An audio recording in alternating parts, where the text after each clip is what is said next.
কয়েক কদম এগোলো ফিয়া। তখন কানে বাজলো একটা শব্দ। মনে হলো কেউ ডাকলো তাকে ফিহু বলে। যদিও এই বাসায় সবাই তাকে ফিহাই ডাকে, ফিহু বলে ডাকে না। তবু খুব পরিচিত সম্বোধন মনে হলো। প্রথমে ভাবলো হয়তো শায়র হবে, কিন্তু সে তো উঠে গেছে উপরে। সে শুনেছে তার প্রস্থানের আওয়াজ। তবে কি অন্য কেউ? সে তড়িৎ পিছু মরল, কিন্তু কেউ না সেখানে, না তার পেছনে, না তার সামনে, আর না সিঁড়ির কাছে। তবু সে দ্বিধান্বিত চোখে বারবার দেখল সবখানে। কাউকে না পেয়ে আশাহত হয়ে আবারও ঘুরে হাঁটা ধরল নিজ কক্ষের দিকে। এখন দ্রুত রেডি না হলে সত্যিই দেরি হবে। সে যেতেই গুটি গুটি পায়ে সিঁড়ি বেয়ে নামলো কেউ। ফিয়ার গমন পথে ঠোঁট বাঁকিয়ে হাসলো, বিড়বিড় করে আওড়ালো, ফিহু, আমি দেখেছি তোমার চোখে ব্যাকুলতা। তুমি আটকাবে আমাতে, সেটাও খুব শীঘ্রই। বিয়ের বরকনে যেহেতু এক বাড়িতে, তাই আলাদা করে হলুদের আয়োজন করা হয়নি। একই স্টেজের পাশাপাশি বসে হলুদ হবে জায়ান মোহনার। জায়ান ইতিমধ্যেই তৈরি হয়ে তাহার জন্য রাখা নির্ধারিত আসনে বসে পড়েছে। পরনে হালকা সুতোর কাজ করা সাদা পাঞ্জাবি সেট। হলুদের ড্রেস কোড হলুদ হলো, সে কিনে রাখা হলুদ পাঞ্জাবিটা পরেনি, পরেছে তাসফিকের আনা সাদা পাঞ্জাবির সেটটা। জায়ানের পাশে তাসফিকও বসা। আজ ব্যস্ত নেতা তাসফিকও হাজির প্রাণপ্রিয় বন্ধুর হলুদ সন্ধ্যায়। তার পরনেও সব সময়কার মতো সাদা পাঞ্জাবি পায়জামা, আর এতেই যেন তাসফিকের ব্যক্তিত্ব ফুটে ওঠে আর উঠেছেও। এত আলোর মাঝেও দুজনের মুখেই অন্ধকার, অমাবস্যার হাতছানি। একটু হাসি নেই, বরং ধারালো চোয়াল গম্ভীর হয়ে আছে। থাকবে নাই বা কেন? দুজনের প্রিয় একান্ত নারীরা যে অনুপস্থিত এখনো। উফ, মেয়েগুলো সাজতে তৈরি হতে এত সময় নেই না?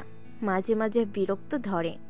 তবে তা মুহূর্তের মাঝে উবে যায় যখন প্রিয় নারীটি সুন্দর করে সেজেগুজে তৈরি হয়ে তাদের সামনে হাজির হয়। এসে ভিড় করে মুগ্ধতা, চোখটা যেন জুড়িয়ে যায়। পুরো চাঁদ আলোক সজ্জায় সজ্জিত, দিনের আলোর মতো রঙিন। সেই সাথে মৃদু আওয়াজে মিউজিকও বাজছে। অল্প বয়সী ছেলেমেয়েরা গানের তালে তালে নাচছে, কখনো বা ঠোঁট নাড়িয়ে গানের সাথে গলা মেলাচ্ছে। কয়েকগুচ্ছ ছেলে মেয়েদের দল দেখা যাচ্ছে গোল হয়ে আড্ডায় মত্ত অবস্থায়। সেই সাথে এদিক সেদিক ছুটছে ছোট ছোট বাচ্চারা, হই হুল্লোড়ে মেতে আছে তারা। যাদের আনাচে কানাচে ছড়িয়ে ছিটিয়ে আছে আত্মীয় স্বজনদের সাথে সাথে আমন্ত্রিত গেস্টরা। তাদের সাথে আড্ডা আলোচনায় মত্ত খানও শেখ বাড়ির প্রবীণেরা। বলা চলে পুরো চাঁদ জুড়ে একটা মুখরিত পরিবেশ। কিন্তু এই মুখরিত পরিবেশও যেন থমথমে দুই প্রেমিক পুরুষের মুখশ্রী। চিত্র তাদের ভীষণ আকুল। ঘুরে ফিরে বারে বারে তাকাচ্ছে চাঁদের মূল প্রবেশ দ্বারে। ক্ষণে ক্ষণে মন বলছি, এই এলো বুঝি তাদের মনোহরণীরা, এসে পরিতৃপ্ত করল বুঝি তাদের তৃষ্ণাতুর নয়ন যুগলকে। একজন তার মোহর অপেক্ষায়। মেয়েটাকে সকালের পর আর দেখেনি। সে যে লিভিং রুম থেকে লজ্জা পেয়ে পালিয়েছিল আর সামনে আসেনি। আর আরেকজন অপেক্ষায় আছে তার অভিমানী তার। সেও তার অভিমানীকে দেখেছে সেই কবে। আজ অনেক দিন পর সামনাসামনি দেখবে। সাদে হেলতে দুলতে প্রবেশ করলো শায়র। তার পরেনও সাদা পাঞ্জাবি। এই নিয়ে সে দুবার পোশাক বদলেছে। প্রথমে পরেছিল স্যুট।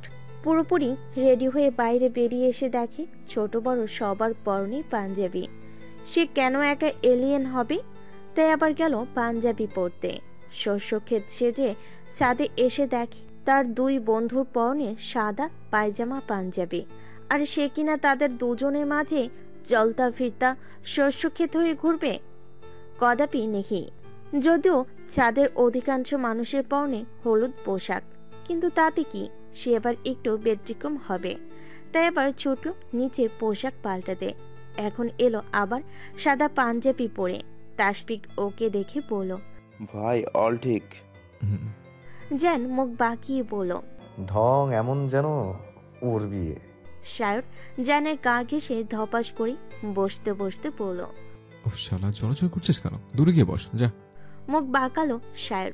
মনে মনে ভাবলো জানের ভাব এমন যেন শায়র বকাটে আর জান নিরীহ আলাভোলা এক রমণী। আর সে শায়রের গা ঘেঁষাঘেঁষি বলা চলে ইফতিজিং এর শিকার। শায়র জানের অস্থিরতা খেয়াল করলো, কারণ সে এখনো মুখিয়ে চেয়ে আছে চাঁদের প্রবেশ পথে। শায়র ঠোঁট টিপে হেসে বলল, Shala, have some patience. They're girls, not boys like us. They will take time to get ready. Also taking right now. And it's their মেয়েগত right. Tasfiq সহমত জানিয়ে বলল, একদম, ইউ আর 100% রাইট শায়র। No no, 1000%। জান পাত্তা দিল না তেমন ওদের কথা। মুখ আছে তাই বলছে, মানুষ কত কথাই তো বলে, সব কথাই কান দিতে আছে নাকি? নেই। তাই সেও দেবে না, একটু দেবে না। তবু বলল, তুই বুঝবি না। হ্যাঁ, আমি তো বুঝবো না, একটুও বুঝবো না।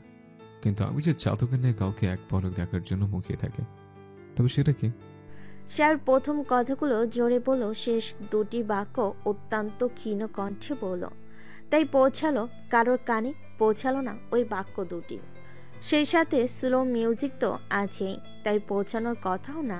ফলশ্রুতিতে দীর্ঘশ্বাসযুক্ত এক গোপন প্রেমিকের স্বীকারোক্তি কারোর কর্ণগোচর হলো না। অবশেষে অপেক্ষা ঘুচিয়ে এলো মোহনা, সাথে তাকে ফিরে নেহা, ফিহা, অনু আর আরো মেয়েরা আছে পেছনে। বাসন্তী রঙা লেহেঙ্গায় মোহনাকে এক অপসরী লাগছে, আর সাথে সৌন্দর্য বর্ধনে আছে গা ভর্তি কাঠ গোলাপের গয়না। মূলত এগুলোর জন্যই দেরি হলো। সে প্রথমেই তৈরি হয়েছিল কাঁচা জারবেরা ফুলের গহনা দিয়ে। যখন পুরোপুরি তৈরি, তখন নেহা এলো একটা শপিং ব্যাগ ভর্তি আর্টিফিশিয়াল কাঠ গোলাপের গহনা নিয়ে। আর্টিফিশিয়াল গহনাগুলো একদম জীবন্ত ফুলের মতোই দেখতে। দেখে পড়তে ইচ্ছে হলো, মোহনা নাকচ করলো, কেননা আবার খুলে আবার পড়তে সময় লাগবে অনেক, বিশেষ করে চুলের খোপায় আটকাতে। নেহা জানালো জায়ান পাঠিয়েছে এসব।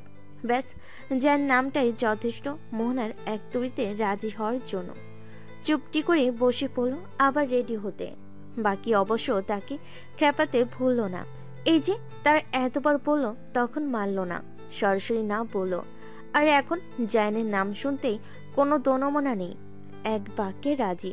তাকে সবচেয়ে বেশি পচিয়েছে আরও বেস্ট ফ্রেন্ড নামের খালা ঘষেটি সে। মোহনার পাশে দ্বন্দ্বমান বাকিদের সাজ পোশাক একই, চুল বাঁধার স্টাইল, মেকআপ, পোশাকের ডিজাইন সব এক। জলপাই রঙা লেহেঙ্গাতে তাদেরও কম কিছু লাগছে না, বরং পরি লাগছে। সকলের নিকট হতে চোখ ফেরানো দায়। উপস্থিত সকলের মনে মনে হয়তো মাশাল্লাহ আড়ালো তাদের দেখে। এখন শান্তি লাগছে তিন তৃষ্ণার্ত প্রেমিক পুরুষের। তাদের চোখের শান্তিরাজে উপস্থিত হয়েছে। উত্তপ্ত বক্ষ মেরুতে এক পশলা বৃষ্টি হয়ে অশান্ত হৃদয়ের এক টুকরো প্রশান্তি হয়ে এসেছে তাদের বহুল কাঙ্ক্ষিত হৃদয় হরণীরা। তারা যে জাতকে নাই অপেক্ষা করছিল, কেউ প্রকাশ্যে কেউ অগোচরে। প্রকাশ্যে হোক বা অগোচরে খাচ্ছিল না কারোর অনুভূতি। সবই একও অভিন্ন ভালোবাসার ক্ষেত্রে, ভালোবাসার মানুষদের জন্য। নেহা আর আরও মিলে মোহনাকে জায়ানের পাশে বসিয়ে দিল। সাথে সাথে জায়ান মোহনার দিকে একটু এগিয়ে বসলো, মুখটা এগিয়ে নিয়ে গেল মোহনার কানের কাছে। সকলের সামনেই জায়ানের এমন কর্মকাণ্ডে মোহনা লজ্জায় সিটিয়ে গেল। যা মুখটা একটু তুলেছিল জায়ানকে দেখার জন্য, সবার সমস্যরে চেয়েছি ও হো বলে ওঠাও, এটা ওটা বলে হাসি ঠাট্টা করাই তা মুখটা আরো নিচে নামিয়ে নিল। নামিয়ে নেওয়া মুখে থুতনিটা গিয়ে ঠেকলো বুকের কাছে। যখন কর্ণকুহরে প্রবেশ করলো, জানে লো ভয়েসে বলা গুটি কয়েক শব্দগুচ্ছ। মোহ, আর কত রূপে ঘায়েল করবি আমায়? মেরে ফেলবি নাকি? লজ্জারা হানা দিল সদল বলে। গুটিয়ে বসা মোহনা আরো গুটিয়ে গেল, গাল আরক্ত হলো, গোলাপি আভা ছড়িয়ে পড়ল। জান লজ্জাদের আরো বাড়িয়ে দিয়ে বলল, কিন্তু এখন আমি যে মরতে চাই না রে মোহ। এখন আছে কত কিছু করা বাকি আমার। তোর সাথে বাসরটাও হয়নি এখনো, সেই সাথে 10-12টা ছানা পোনার বাবা হওয়াটাও বাকি। মোহনার কান ঝাঝা করে উঠল, উত্তপ্ত গরম ধোয়া বের হলো কান দিয়ে। আস্তাক ফিরুল্লাহ পড়ল মনে মনে। দিন দিন জান ভাইটা অসভ্য হয়ে যাচ্ছে। পাবলিক প্লেসেও কেমন ছি মার্কা কথা বলছে। আগে কি নম্র ভদ্রতাই না ছিল, আর এখন অভদ্রতামির সর্বোচ্চ সীমা পার করেছে। মোহনা বিড়বিড়িয়ে আওড়ালো। ছি, কি অসভ্য কথা বলছেন আপনি। জায়ান অবকাতার সুরে বলল। মোহ, তুই আমাকে মিথ্যা দোষ দিতে পারলি? এদিকে নিরীহ আমি তা এখনো কিছুই করিনি। অসভ্যতা তো দূর। মোহনা মুখ বাঁকালো। সে নাকি নিরীহ, তার শোনা সবচেয়ে বড় মিথ্যা কথা এটা। জায়ান আবারও বলল। দোষ যখন দিলি তখন বড় একটু হই। এমনি এমনি তো আর অপবাদ নেওয়া যায় না। চল রুমে যাই, আমরা দরজা বন্ধ করবো। হ্যাঁ, এবার যেন মোহনার বসে থাকা তাই হলো। আল্লাহ, এত অসভ্য অসভ্য কথা মোহনা আর নিতে পারছে না, মাথা ঘুরছে তার। জান ভাইটা কি বদলে গেল, নাকি রাস্তাঘাটে পাল্টে গেল কারোর সাথে? ই আল্লাহ, তার ভদ্রগোছে জান ভাইটা কই? মোহনাকে লজ্জার এই অথই সায়র থেকে বাঁচালো আরেক সায়র।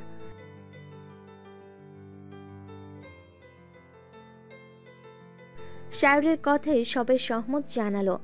জান দাঁত বের করে ক্লোজ আপ মার্কা একটা হাসি দিল, আর মোহনা বেচারি আরো লজ্জা পেল। আজ সে লজ্জা পেতে পেতে বোধহয় লজ্জারাও তাকে দেখে লজ্জা পাবে। বড়দের তারাই হলুদ সন্ধ্যা শুরু হলো। তারাই প্রথমে হলুদ ছোঁয়ালো জায়ান মোহনাকে, মন ভরে দোয়া করলো।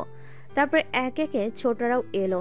জায়ানের সব বন্ধু বান্ধবরা এসেছে তাদের বেটার হাফ আর বাচ্চাদের নিয়ে। আর যাদের এসব কিছু নেই তারা সিঙ্গেলই এসেছে। আজ নীতিও এসেছে একটা নীল রঙা শাড়িতে, আজ সে নীল পদ্ম সেজেছে। সেও হাসি খুশি মুখে হলুদ ছোঁয়াই জায়ানকে, বাদ রাখে না মোহনাকেও, তাকেও ছোঁয়াই। দোয়া করে যেন তার নীলকে নিয়ে খুশি থাকে আজীবন, সুখী হয় ও। সে তো ভুলেই গিয়েছিল নীল তো তার নেই, সে মোহর জায়ান। তাই সই, ভালো থাকুক তারা। ভালোবাসারা ভালো থাকলে ভালোবাসার মানুষগুলোও যে ভালো থাকে। নীতির ভালোবাসার মানুষ নীল, জায়ান হয়ে তার ভালোবাসার মানুষ মোহকে নিয়ে ভালো থাকলে নীতিও পারবে তাদের ভালো থাকা দেখে ভালো থাকতে। পারতে হবে তাকে, সে অভিশাপ দেবে না কভু, বরং মন ভরে দোয়া দেবে। তার না হয়ে অন্য কারোর হোক, তবু সুখী হোক, ভালো থাকুক, এটাই নীতির চাওয়া। আজ হলুদ সন্ধ্যায় বাদ যায়নি মোহনের বন্ধু মহলও। খালি এলো না তন্ময়, সে যে ভালোবাসা প্রকাশের আগেই ভালোবাসার অধিকার হারালো। কিভাবে আসবে সে, সইতে পারবে এ বিরহ? ভালোবাসার শব্দটা বোঝার পরই তো ভালোবেসেছে এই রাতটিকে, অথচ সেই রাতটি তো কবুতার ছিল না, তাই সে এলো না, আর না জানালো নিজের অনুভূতি। না জানানোই ভালো। যদি কখনো হুট করে একদিন দেখা হয় তার রাত্রির সাথে, সেদিন সে মৃদু হেসে জিজ্ঞেস করতে পারবে না, ভালো আছিস রে রাত্রি, তোর জ্যান ভাইয়ের সাথে ভালো রেখেছি সে তোকে? পারবে না সেদিন জিজ্ঞেস করতে, চোখে চোখ মেলাতে পারবে না, অস্বস্তি হবে। তার চেয়ে বরং রাত্রির বিয়ের আমেজ থেকে সে দূরে থাকুক, নিজেকে সময় নিয়ে সামলাক। তার একতরফা অনুভূতির বোঝা সে একাই নেই। মোহনা না জানুক, তার থেকে দূরে থাকুক, সর্বোপরি রাত্রি ভালো থাকুক। ওরা যখন হলুদ ছোঁয়াতে এলো তাকে, মোহনা জিজ্ঞেস করলো তন্ময়ের কথা। তার যে খুব ভালো বন্ধু, প্রিয় বন্ধু সে, অথচ এলো না, সামিল হলো না তার খুশিতে। মোহনা তখন দুঃখ পেল, কারণ এই বন্ধু মহলে তন্ময় যে তার সবচেয়ে বেশি খেয়াল রাখত। তার আরেক ভাই ছিল, অথচ অবুঝ মোহনা জানলই না তার ভাই মানা তন্ময়ের মনে যে সে বোন ছিল না, আর না ছিল বন্ধু। সে যে সেই সীমারেখা ছাড়িয়ে দখল করেছিল তন্ময়ের মন, প্রণয়ের রং ছড়িয়েছিল। কেউ জবাব দিতে পারল না মোহনের প্রশ্নে, খালি গোপনে দীর্ঘশ্বাস ছাড়ল স্বামীর তিথি। স্বামীর আগে থেকে জানত তন্ময়ের অনুভূতি, পরবর্তীতে সে তিথিকে জানায়, আরও জানত না এইসব। স্বামীর খালি ছোট্ট করে জবাব দিল, তন্ময় দেশের বাড়িতে গেছে প্রায় 1 সপ্তাহ, খানিক অসুস্থ হয়ে পড়েছে ওখানে, তাই আসতে পারিনি। তুই দুঃখ পাবি বলে জানাইনি? দুঃখ তো অবশ্যই পেয়েছে সে, না আসুক অন্তত জানাতে তো পারতো। অসুস্থতার কথাও কি বলা যেত না? আর যে দেশে বাড়ি গেল প্রায় সপ্তাহখানেক হয়েছে বলল, তার মানে তার সাথে কথা বলার পরপরই গিয়েছে। কি হতো একটু জানালে? মোহনা যে কল দিল সেদিন তো জানতে পারলো। মোহনার বিয়ের দিনক্ষণ ঠিক হওয়ার পর কল করে জানায় সব বন্ধু মহলকে। গ্রুপ কল না, আলাদা আলাদা ভাবে কল করে সবাইকে। তন্ময়কেও করেছিল, অথচ সেদিনও তন্ময় কিছু বলল না, কিন্তু গলার স্বরটা মোহনার কেমন জানি লেগেছিল। ভালোভাবে কথাও বলেনি সেদিন। তারপর থেকে আজকে দিন অবধি আর কোনো কথা হয়নি, এমনকি গ্রুপ চ্যাটও না। খুব একটা অ্যাক্টিভ থাকতো না সে। এগুলো এতদিন আমলে না নিলেও আজ সবটা ভেবে তার কেমন জানি লাগছে। কিছু কি হয়েছে তন্ময়ের? এত মানুষের এই করতালে মোহনার এই অন্যমনস্কতা, খুবই বিষণ্ণতা ঘেরা মলিন মুখশ্রী জায়ানের নজরে এলো। এই তো একটু আগেও ঠিক ছিল, লজ্জানত বদনে উপভোগ করছিল। হুট করে কোথায় গেল সেই প্রাণোচ্ছল সত্তা? জান একটু এগিয়ে এসে ডাকলো তাকে, কোনো সাড়া দিল না মোহনা। জানের কপালে এবার 2-3টে ভাঁজ পড়ল। কোন খেয়ালে মজেছে মেয়েটা যে এত কাছ থেকে ডাকার পরও সাড়া দিচ্ছে না? মোহ, এই মোহ, কি হয়েছে? এবার মোহনা হকচকালো দৃষ্টিতে ঘুরল তার দিকে। জানকে তাকিয়ে থাকতে দেখে জিজ্ঞেস করলো, কিছু বলছিলেন? কি হয়েছে তোর? কোনো সমস্যা? না, ঠিক আছে আমি। মনে তো হয় না। এত অন্যমনস্ক কেন? আসলে না, তন্ময়টা এলো না, তাই ওই আর কি। তন্ময়? জানের প্রশ্নে মোহনা আবারও অন্যমনস্ক স্বরে জবাব দিল, আমার বন্ধু তন্ময়। জানের কপালের ভাঁজগুলো আরো চওড়া হলো। মোহ এই কারণে অন্যমনস্ক? তন্ময় নামের একটা বন্ধুর জন্য, তাও ছেলে? কই আগে তো সে নাম শোনেনি। এই তন্ময় না তালের বর্ডার। জানের কেন জানি ভালো লাগলো না বিষয়টা। বন্ধু ঠিক আছে, তাই বলে নিজের বিয়ের হলুদ সন্ধ্যায় সে বউ হয়ে উদাস থাকবে, এটা কেন জানি জান মানতে পারল না। জানের হুট করে মোহনাকে প্রথম দিন কলেজে পৌঁছে দেওয়ার ঘটনাটি মনে পড়ল। সেদিন নীরব মোহনা সরব হয়েছিল একটা ছেলেকে দেখে। কি সুন্দর হেসে হেসে কথা বলে বলে কলেজে ঢুকছিল তার সাথে, অথচ গাড়িতে ছিল চুপচাপ। তবে কি ওই ছেলেটাই তন্ময়? রাগ লাগছে খুব জানের। ওই ছেলেটার জন্য কেন তার মোহ উদাস হবে? কেন? জান এসব বিষয় মাথা থেকে আপাতত সাইডে রাখলো। তারও তো বিয়ে, সে কি আনন্দ করবে না নাকি? পরে দেখা হলো। এসব ভেবে রেগে যাওয়ার ছবি সুন্দর উঠল না। তখন বাচ্চা কাচ্চা নাতি নাতনিরা তার বিয়ের ছবি দেখতে চাইলে কি দেখাবে সে? তাদের গোমরা মুখ ছবিগুলো? মোটেই না। একটা মান সম্মান আছে না? অবশ্যই আছে। ভবিষ্যতে তাদের সামনে মোটেই ইমেজ নষ্ট করা যাবে না। আপাতত বিয়ে মিটুক, সুন্দর করে ছবি তুলে নিক, তারপর ওই তন্ময় না তালের বড়ার বিষয়টি দেখা যাবে। দেখে নেবে জায়ান তাকে।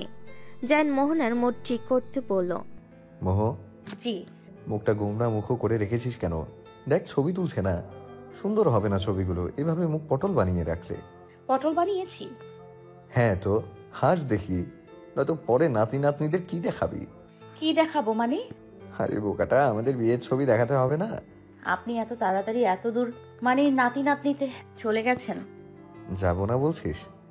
আমরা নাতি নাতনিদের নাতি নাতনিকেও দেখাবো। থামুন। কেন বিশ্বাস হচ্ছে না তোর?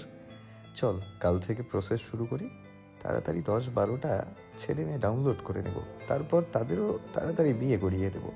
মেয়ে বিয়ে দেব, বউ আনবো ছেলের, তারপর তাদেরও বলবো প্রসেসটা দ্রুত স্টার্ট করার কথা। নয়তো নাতি নাতনিদের পেতে তো লেট হবে, তাই না বল মোহ? এরপর জানকে আর বলতে দিল না মোহনা। তার আবারও লজ্জায় কান ঝাঁঝা করছে। এত অসভ্য কথা তার মতো বাচ্চা মাসুম মেয়ে কিভাবে সহ্য করতে পারে? ইয়া আল্লাহ, কি সব বলছেন? কিছুই তো দেখি আটকায় না মুখে। আটকাবে কেন? আমি কি ভুল বলছি? মানে আপনি ছেলে মেয়েদের ওসব বলবেন, লজ্জা করবেন একটু? না তো, কেন করবে? বড় হিসেবে, বাবা হিসেবে তাদের জানিয়ে দেওয়াটা কি আমাদের আবার নৈতিক দায়িত্ব নয়? এটা নৈতিক দায়িত্ব। হ্যাঁ, কোনো সন্দেহ? মোহনা কিছু বলল না। কথায় পারা যাবে না এই জায়ান ভাইয়ের সাথে। এত কথা বোধহয় মেয়ে হয়ে সেও বলে না। আর কি কথার ছিরি, তওবা তওবা। কিরে, মিউট হলি কেন? আল্লাহর ওয়াস্তে থামুন জায়ান ভাইয়া। মোহনার কণ্ঠে অনুরোধের সুর। জায়ান মুখটা গম্ভীর করে দারাজ গলায় বলল, থামলাম না হয়, কিন্তু তাই বলে তুই আমাকে বাবা থেকে বাচ্চার মামা বানিয়ে দিবি? এটা তোর ঘোর অন্যায়। মানে? ভাই রাখিস কেন?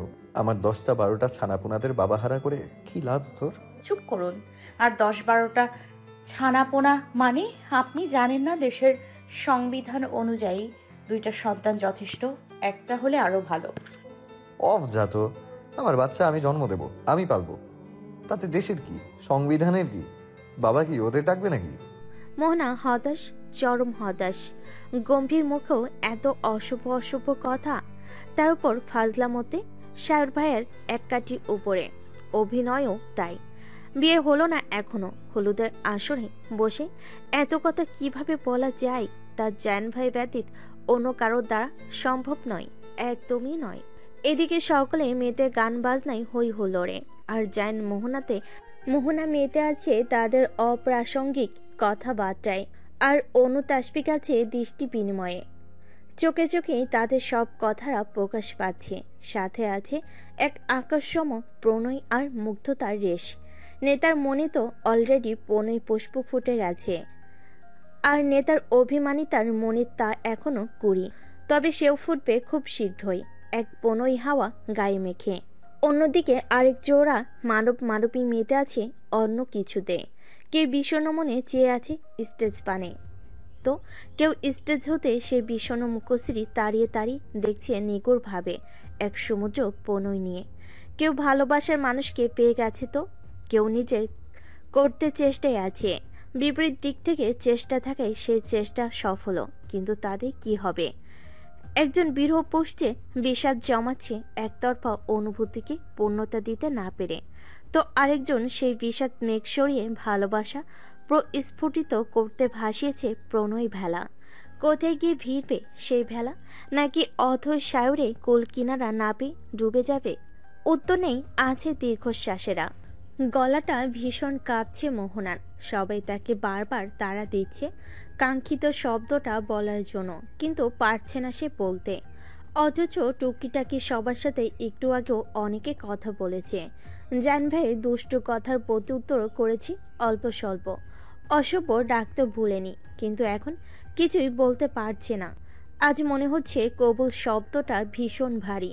3 অক্ষরে এক কবুল বলে সে কারোর ঘরণী হবে, কারোর এক বুক ভালোবাসা আগলে নেবে, মেয়ে থেকে বউ হবে, দায়িত্বের বোঝা কাঁধে নেবে, আরও অনেক অনেক পরিবর্তন হবে তার জীবনে। আসলেই খুব ভারী, ভীষণ ভারী এই কবুল শব্দটা, যাকে শুধু উচ্চারণ করলেই হবে না, আজীবন আমি তো তার ভার বয়ে যেতে হবে আল্লাহ পাকের রহমতে। জায়ান বুঝতে পারছে, খুব করে বুঝতে পারছে তার পাশে বসা এই অষ্টাদশী বধূয়ার মনের অবস্থা, তাই হাতের ভাঁজে হাত আঁকড়ে ধরে সাহস দিতেও ভুলছে না।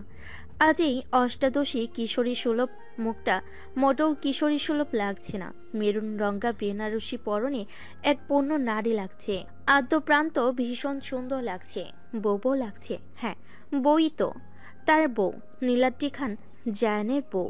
আজ ছোট্ট মোহিত যেন মোহনার বড় ভাই, স্বল্পভাষী গাম্ভীর্য মুখে নিয়ে চলাফেরা করা এই ছেলেটা আজ বোনকে সাহস দিচ্ছে, বোনের অপর হাত আগলে ধরে বলছে, বলে ফোন না আপুই, তোকে বাইরে তো যেতে হবে না, তুই তো আমাদের বাসাতেই থাকবি, আমার আপু হয়ে থাকবি, তাহলে কাঁদছিস কেন বোকামে?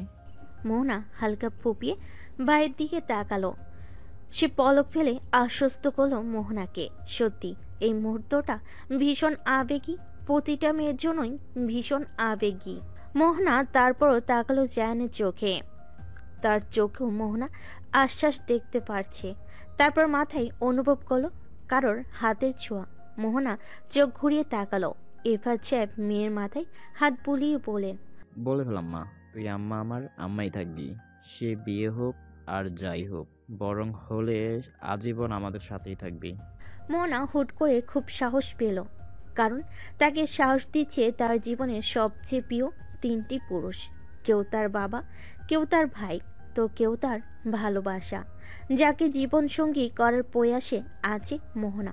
এই যে 3 জন তাকে আঁকড়ে ধরেছে, তাকে সাহস দিচ্ছে। মোহনার মনে হলো সে খুব ভাগ্যবতী, আদতেই সে খুব ভাগ্যবতী। বিয়ে তো হচ্ছে, কিন্তু পরের বাড়ি তো যেতে হচ্ছে না, বরং যেই বাড়িতেই তার ছোট্ট থেকে বেড়ে ওঠা, সেই বাড়ির আঙ্গিনায় সে সারা জীবনের জন্য ঠাঁই পাচ্ছে। কে আছে তার মতো এমন ভাগ্যবতী? মোহনা কয়েকটা জলও নিঃশ্বাস নিয়ে একদমে পরপর 3 বার বলে দিল, আলহামদুলিল্লাহ কবুল। উপস্থিত সকলেই আলহামদুলিল্লাহ বলল, যেন স্বস্তির নিঃশ্বাস ফেল। এতক্ষণ সে তার মোহর হাত আঁকড়ে তার দিকে যে শ্বাস আটকে বসেছিল। এখন ভীষণ শান্তি লাগছে ভেতরে। এরপর কাজী সাহেব জায়ানকেও কবুল বলতে বলে।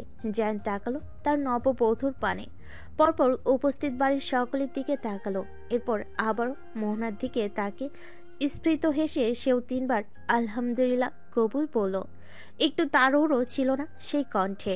ভীষণ কোমল স্বরে জায়ান বলেছে, খুব আস্তে ধীরে, যেমনভাবে সে মোহকে ভালোবেসেছিল তেমনভাবে, কোনো তাড়াহুড়ো বিহীন, স্বস্তির সাথে আজ মোহকে পুরোপুরিভাবে সারা জীবনের জন্য নিজের করলো। আবারও চারপাশ মুখরিত হলো আলহামদুলিল্লাহ ধ্বনিতে। কাজের কথা মতো তারা সাইন করলো রেজিস্ট্রি পেপারে। এবার মোহনা কোনো গোগাই করলো না, ধীরে সুস্থে সই করে দিল। জায়ানও তাই করলো। তারা স্বামী স্ত্রী হলো এক জনমের জন্য, ইসলামিক শরীয়ত মোতাবেকও আইনিভাবে, কোনো ঝামেলাবিহীনভাবে জায়ান মোহ এক হলো আজীবনের জন্য। এটা যেন আল্লাহর অশেষ রহমত। উপস্থিত সবাই মন ভরে দোয়া করলো তাদের সামনে আইনের ধর হলো, যদিও এটা কোনো বাধ্যতামূলক নিয়ম নয়। সবাই মজা করে দিয়েছে। মোহনার মামাতো বোন শেহা বলল, আয়নায় কি দেখছেন দুলা ভাই? জায়ান তাকালো আয়নার ভাষা মোহনার প্রতিবিম্ব পানে। নিঃসন্দেহে সে তার মন বধুয়াকে দেখছে, যে অশেষ মায়ায় ঘেরা। এই মায়া মায়া ছোট্ট গোলগাল মুখটা যাকে দেখলে তার আদর আদর পায়। ওই চোখ দুটো জায়ান জানে না কি আছে ওই চোখে, তবে ভীষণ টানে তাকে ওই চোখের দৃষ্টি। কোনো অজানে গভীরতাই তাকে ঠেলে, ডুবিয়ে দেয়। একটু ইচ্ছে হয় না তার উঠতে, বরং ইচ্ছে করে ওই চোখেই তার সমাধি হোক। মোহনার ওই মুখপানে তাকে যেন মুচকি এসে ভীষণ সুন্দর কণ্ঠে আওড়ালো, আমার বউ আমার মোহকে। জায়ানের প্রতি উত্তরে সবাই হেসে উঠল। কি ভীষণ মিষ্টি সম্বোধন। সবাই মুগ্ধ হলো। একই প্রশ্ন মোহনাকেও করা হলো। সে লজ্জায় নামিয়ে রাখা চোখ ফেল সামনে পেতে রাখা আয়নায়। জায়ানের ভীষণ আকর্ষণীয় মুখের আদল দেখা যাচ্ছে, যে এখন শান্ত আর মুগ্ধ দৃষ্টিতে তার পানেই চেয়ে আছে। মোহনা চোখ না সরিয়ে ক্ষীণ অথচ স্পষ্ট কণ্ঠে বলল, আমার বাবার পর আমি যার কাছে সবচেয়ে নিরাপদ অনুভব করি তার ছায়া দেখতে পাচ্ছি। উপস্থিত সকলে যেন বাক হারিয়ে ফেল।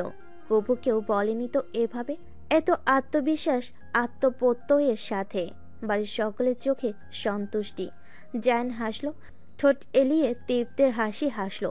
সে পেরেছে ভালোবাসতে, কারোর ভীষণ নিরাপদ ভরসা স্থল হতে। জায়ানের ভালোবাসা সার্থক। সে মোহকে ভালোবেসে একটু ভুল করেনি, একটুও না। উল্টো জীবনের সবচেয়ে পবিত্র কাজটাই করেছে, এই মোহমায়াকে ভালোবেসে। বিয়ে পড়ানো হয়েছে মাগরিবের পর। খাওয়া দাওয়া শেষ হয়েছে তার আরও আগে। বাড়িতে এখনও আত্মীয় স্বজনেরা কিচকিচ করছে, যদিও বিয়ের পরপরই বহু গেস্ট চলে গেছেন। আবার কালও আসতে হবে জায়ান মোহনার রিসিপশনে। বিয়ের পরপর মোহনাকে জায়ানের রুমে নিয়ে যাওয়া হয়েছে। বাড়ির প্রতিটা মেয়ে জায়ান মোহনার কাজিন সবাই এখন জায়ানের রুমে। ঘরটা সন্ধ্যার পরপরই সাজিয়েছিল আবিদ, তাসফিক, সায়র, রুদ্র আর জায়ানের কিছু কাজিন। পরে মোহনাকে নিয়ে যাওয়া হয়। বেচারি ভীষণ টায়ার্ড হয়ে পড়েছে আজকে। খায়ওনি বিয়ের আগে কিছু, একটু আগে অল্প পোলাও খেয়েছে, তাও নাফিসা জোর করে খাইয়েছে। মোহনার ফুলের সাজানো রুমটা দেখে খানিক লজ্জা লাগে। ইস, আজ থেকে সে জায়ান ভাইয়ের সাথে জায়ান ভাইয়ের রুমে থাকবে। এসব ভেবে ভেবে মুখটা লাজে রাঙ্গা হয়। সবে অল্প বিস্তর খেপেও তাকে এই নিয়ে। পরবর্তীতে নেহা চুপ করিয়ে দেয় সবাইকে। বেচারি এমনি টায়ার্ড, তার উপর সবার কথার বান মোহনা হিমশিম খাচ্ছিল। সেটা দেখে তার নেহা আপায়ের খুব মায়া হয়। তাই সকলের বড় হওয়ার তরুণ সবাইকে কম বেশি বকে দেয়। পরে এরা আর খেপায় না কেউ মোহনাকে। নিজেদের মধ্যে হাসি ঠাট্টা করছিল। এসব করতে করতে 10টা বাজতে চলো। আজ তারা সবাই দরজা আটকে দাঁড়াবে প্ল্যান করেছে, টাকা আদায় করবে জায়ান থেকে। সবাই একসাথে মিলে প্ল্যানিং করেছে। যদিও বিয়ের ওখানে মিছে মিছে গেট ধরো জায়ানের জুতো চুরি করেও হাজার বিশেক হাতিয়েছে। এখন সবাই অপেক্ষার প্রহর গুনছে কবে জায়ান আসবে আর তারা টাকা আদায় করবে। জায়ানরা সবাই ছাদে এখন। এসরেন আজানের পর মসজিদ থেকে আসার পরপরই সেই যে উঠেছিল আর নামেনি। ওখানে আড্ডা দিচ্ছে সবাই বসে, সাথে আছে তাদের কাজিন মহলের ছেলেরা। সবাই টুকিটাকি কথা বলছে, হাসাহাসি করছে। তবে জায়ানের সেদিকে মন নেই। সে ছাদের মেঝেতে বসে হাত দুটো পেছনে ঠেকে মনে মনে চাঁদ দেখছে। আজ ভরা পূর্ণিমা, ভীষণ সুন্দর দেখতে একটা রূপালী থালার মতো চাঁদ উঠেছে, যা দূরতে ছড়াচ্ছে সর্বত্র।